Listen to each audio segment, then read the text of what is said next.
few days ago, Venerable Deki talked about purification and the four opponent powers in her BBC. And today I wanted to start by some contemplations that I've been doing related to the power of resolve. And one of the things that I've been considering for some time is how specific to be when I make the resolve to not do an action again. So for instance, an action that I've purified a few times is a situation in 7th or 8th grade when I lied to my mother. And I remember where I was sitting and what I lied about. And the thought, though, to say, well, I will never lie to my mother about that again, is rather silly in a way, because we're never going to be talking about what's on the cover of 17 magazine or whatever it was ever again. But I could say, well, may I never lie to my mother again? That would certainly be good to aspire to do. But I could also look at what was in my mind at the time. What motivated me to lie? Well, it was embarrassment. So let me really think about not lying out of embarrassment, to analyze that, to make that resolve, to look for that pattern.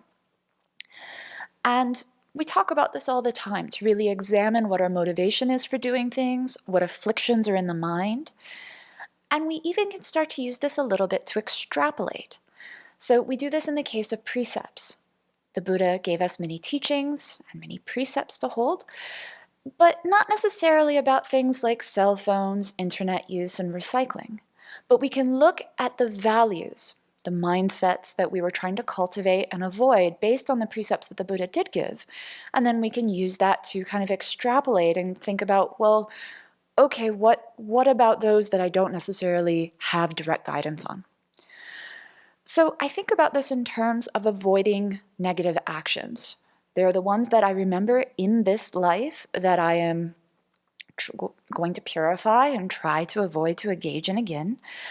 But I can also look at examples from others, that when I see other people engaging in negative actions and I'm quite horrified by it, I can think that, right, I've probably done something similar to this in past lives. I can think about what the mindset is, the motivation, the afflictions that that person has in engaging in that action, and look for that in myself and work on antidoting those in myself and purifying past actions that I engaged in based on those afflictions. And we can also look to history. And I've thought about this a lot lately because, especially World War II, we watched a multi-part documentary on the Holocaust, and some of us went to the local Holocaust exhibit. And so around this, there are many discussions regarding all of the causes and conditions and the afflictions, the mindset that led to the rise of Hitler, the widespread Nazi mentality, and even then the individual actions of people in the State Department that led to refugees, Jewish refugees, not being able to come to the US.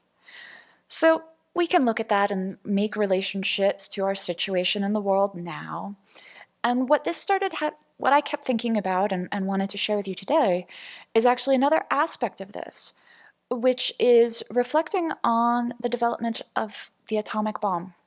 And especially as a physicist, this is something that is a big part of kind of my education in a way, and something that I would try to share with students. And many physicists who worked on the Manhattan Project and contributed to the development of the atomic bomb had great regret afterwards and really worked for denuclearization and non-proliferation and really supported peace. And that's wonderful. But my thought as a student, and what I tried to share with my students, is that's great to have regret then and to try to get rid of nuclear weapons.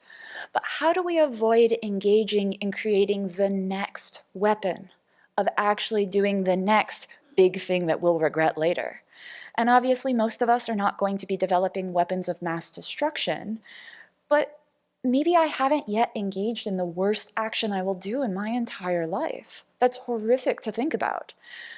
But looking at the development of the atomic bomb has been a way for me to kind of look at really how are all of these individual actions and mentalities leading to this great negativity, and how can I look for those in myself to try to avoid them?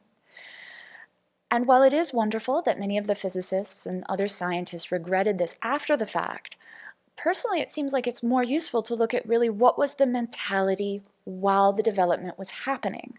Not just after the fact being like, oh, this was terrible, we should have known better, but what can we learn from the actual process of development? And at this point, I get to share one of my favorite books with you. And it is perhaps the only non-Dharma book I have with me here. And I have it specifically because I find this to be very motivating and I wanted to share it with you. And what's special about this, the title is Atomic Energy, is that the preface was written in July of 1945.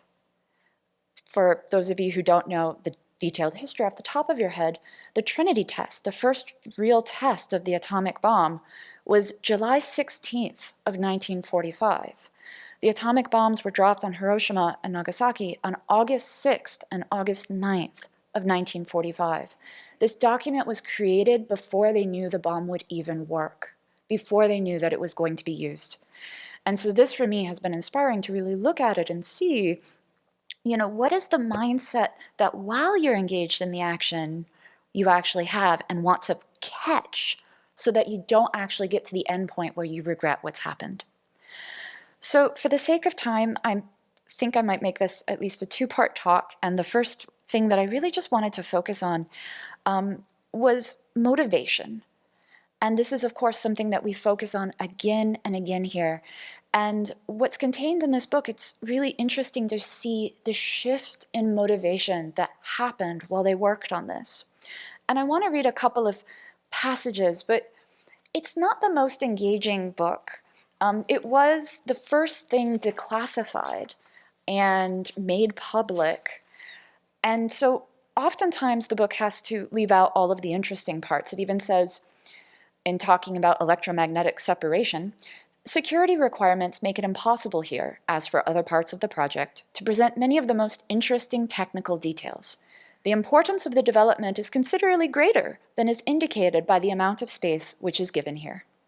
So it's also interesting to just see what's contained here, what was said, because this wasn't going to be the things that they felt still needed to be kept secret. And so their initial motivation, in a way, was good. And one of the places where I think this is most clearly stated is in discussion regarding radioactive poisons.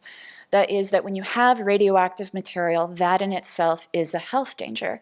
And the Russians have used radioactive poisons in the recent past, so that's how you might be familiar with it, polonium, I believe. And so there's a passage here that two of the people involved in the project did not recommend the use of radioactive poisons, nor has such been seriously proposed since by the responsible authorities, but serious consideration was given to the possibility that the Germans might make surprise use of radioactive poisons, and accordingly defensive measures were planned. So that's nice. They didn't look at this terrible weapon of radioactive poisons and say, we should use this. But they thought, well, the Germans might use this, so let's be prepared. And there are some medical interventions that you can use when someone has radioactive poisons. So, okay, that initial mentality was one of defensiveness, of being able to defend themselves. And this was really seemingly the initial motivation for developing the bomb. They communicated with the British and heard that they feared that if the Germans got atomic bombs before the Allies did, this is before the US even entered the war might be over in a few weeks. So this was the fear. So fear was a big part of their motivation. And we often talk about fear being tied to attachment. So at that point we can see, okay, this is maybe an afflicted mind state. So I can see this for myself. When am I engaged in activities out of fear, thinking I'm being reasonable, thinking I'm taking care of myself? But that's a flag to look for. And from there, it went downhill a little bit. In a meeting of a policy group, one of the people emphasized that such an effort in actually developing this was justified only by the military value of atomic bombs, and that all attention must be concentrated in the direction of bomb development. So now that fear is leading to that aggression. Not just let's find a way to defend ourselves from these terrible weapons, but we need to go full throttle. And it's interesting in that this really documents some of this interchange between the politicians, the people making decisions, and the scientists. And it's interesting, this came to my mind as we were going through COVID and some of the scientific developments that needed to happen there, in that this very boring book even says, in peacetime, no engineer or scientist in his right mind would consider making such a magnification in a single stage, and even in wartime, only the possibility of achieving tremendously important results could justify it. And this is talking about the jump from a pilot plant for producing plutonium to the full-scale production. So they could see that this was not the normal behavior that one would engage in. And looking back in my negative actions, there have been many times where I've started to do something that normally I wouldn't do. And I would maybe think, oh, this is fun, this is amusing, this is YOLO, you only live once. But that fact that I normally wouldn't do it is actually a good indication that my normal basis of wisdom should be listened to. Not just, oh, this is, a lark and I'm going to have so much fun, on this one holiday and break all the rules. No, there's a reason why I normally keep the rules. So that's kind of an indication that things were going downhill. And then by the end, of course, Germany had surrendered. And that was still before this book was written. So this I found incredible in that by this point, they were still working on the bomb, and they perhaps already had some regret.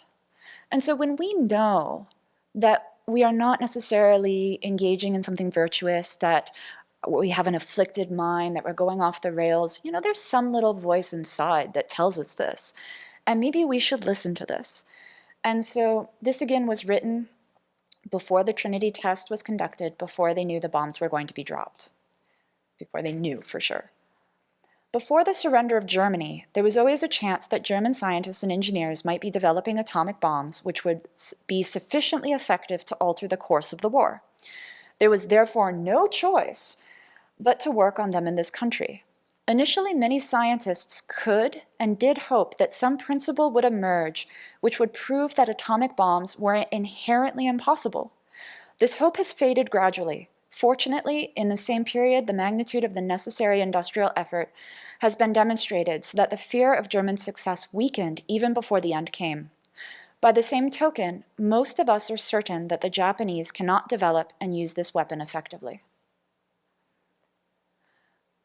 So I find that really striking to see that shift in motivation, and that the scientists working on it really didn't want to create the bomb. I mean, they wanted no one to create the bomb, but they did it anyways.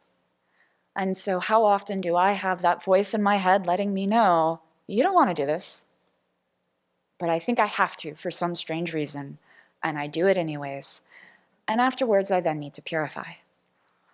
So may we learn lessons from history, from those who have made worse mistakes than we have, so that we can avoid making those mistakes as well and actually be of benefit to others.